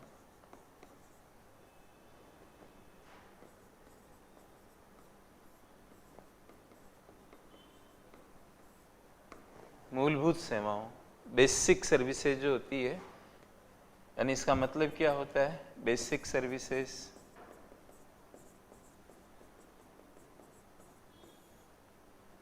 जैसे कि चिकित्सा,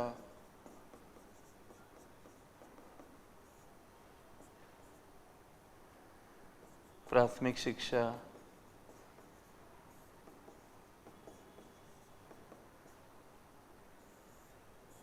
पेयजल,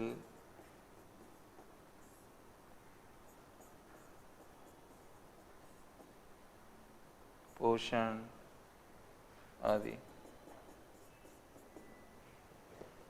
इनके ऊपर सरकारी खर्च बढ़ना चाहिए बेसिक सर्विसेज पे। अभी थोड़ी देर पहले मैंने आपको बेसिक नीड्स अप्रोच बताया डेवलपमेंट का, ये बस यहाँ नीड्स है, वहाँ सर्विस लिख रहे हैं, क्योंकि राज्य सर्विस ही देता है।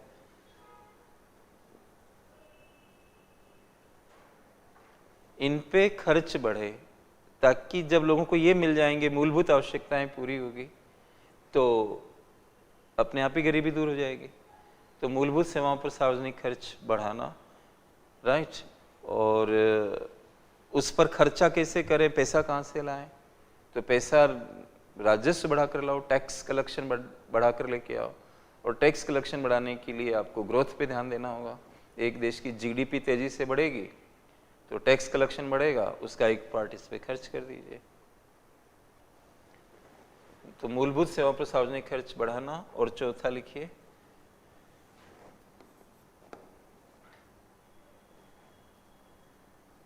मूलभूत सेवाओं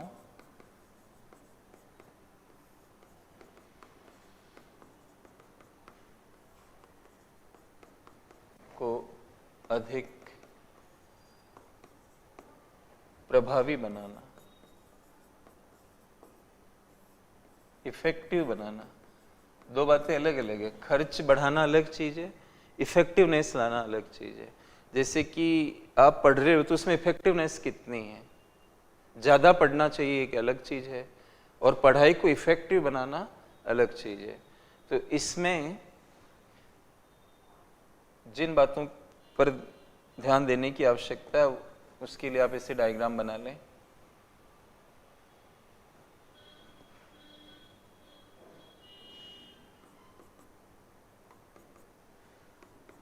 तीन चीज़ों पे ध्यान देने की आवश्यकता है। सामाजिक क्षेत्र की सहभागिता,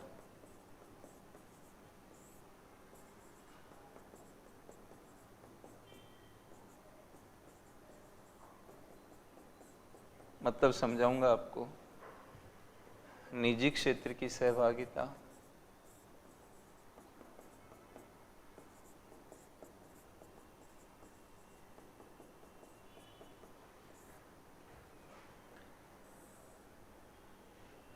और तीसरा लिखिए इंफॉर्मेशन टेक्नोलॉजी, आईटी का प्रयोग।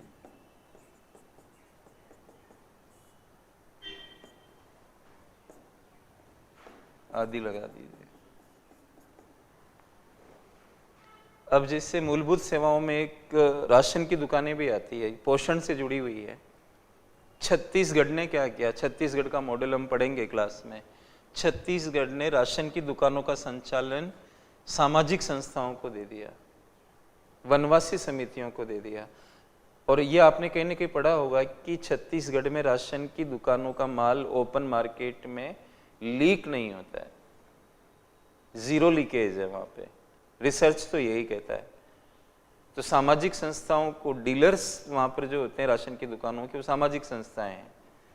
तो इफेक्टिवनेस आ गई ना। बाकी तो आप देखते हैं कि राशन की दुकानों के डीलर सामान माल पूरा देते ही नहीं है, कम देते हैं, उसको मंडियों में बेच देते हैं।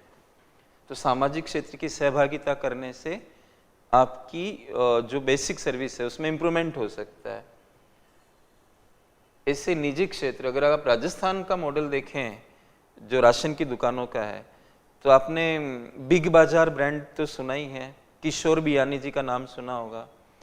उनका एक समूह है जिसका नाम है फ्यूचर ग्रुप। फ्यूचर ग्रुप के साथ राजस्थान सरकार ने एक एग्रीमेंट किया, पब्लिक प्राइवेट पार्टनरशिप का एक एग्रीमेंट किया वहाँ की राशन की दुकानें चलाने के लिए। तो वो 2015 में एग्रीमेंट हुआ था। और राजस्थान के अंदर जिन दुकानों का संचालन फ्यूचर ग्रुप करवा रहा है उनकी परफॉर्मेंस बहुत अच्छी है। तो निजी क्षेत्र की सहभागिता से भी आप अपना इम्प्रूवमेंट कर सकते हो। और आईटी का प्रयोग, इंफॉर्मेशन टेक्नोलॉजी का प्रयोग, तो आपने नाम, ये बायोमेट्रिक पहचान होती है आजकल राशन की दुकानों पर। सामान लेने के लिए आपको फिंगरप्रिंट्स देने पड़ेंगे, मशीन पर लगाने पड़ेंगे, पॉइंट ऑफ सेल मशीनें होती है। तो ये कंप्यूटराइज्ड सिस्टम से क्या हो रहा है कि लाभार्थियों की सही पहचान हो पा रही है। नहीं तो पहले क्या होता था कि पहचान का कोई तरीका नहीं था, कोई आदमी गांव में रह नहीं रहा, कोई परिवार गांव छोड़ चुका है, फिर भी उसके नाम के राशन कार्ड लोग इस्तेमाल कर रहे हैं। कोई परिवार ही खत्म हो गया, आदमी मर गया, तो भी लोग उसकी जगह सामान उठा रहे हैं। आईटी के प्रयोग से उसमें चेंज आया है। इस 4 चीज़ों को लागू कर सकते हो आप। पैराग्राफ चेंज करके लिखेंगे इस प्रकार,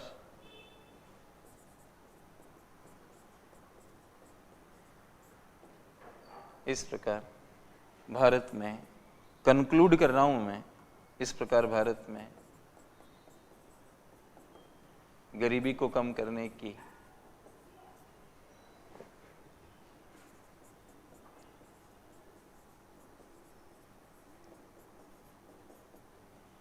एक प्रभावी रणनीति का निर्माण किया जा सकता है।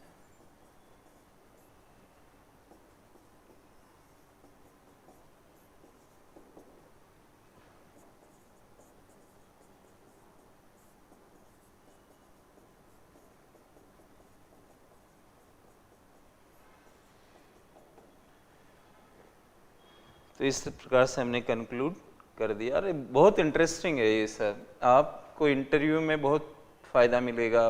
वो पूछेंगे ना, मतलब मेरे हिसाब से सिविल सर्विस का नाम अब ये नाम नहीं होकर डेवलपमेंट सर्विस कर देना चाहिए इसका नाम। अब आपको पूछेंगे कि आप कैसे काम करोगे ग्राउंड लेवल पे, बताओ ये सब चीज़ें, आधुनिक चीज़ें, आपके बढ़िया नंबर उठेंगे। तो दोस्तों ये चैप्टर हमारा समाप्त हुआ है आज गरीबी का, और अगली क्लास में मुलाकात करता हूँ, बेरोजगारी का अध्याय हम लोग उठाएंगे। शुक्रिया, बहुत बहुत धन्यवाद आपका, थैंक यू।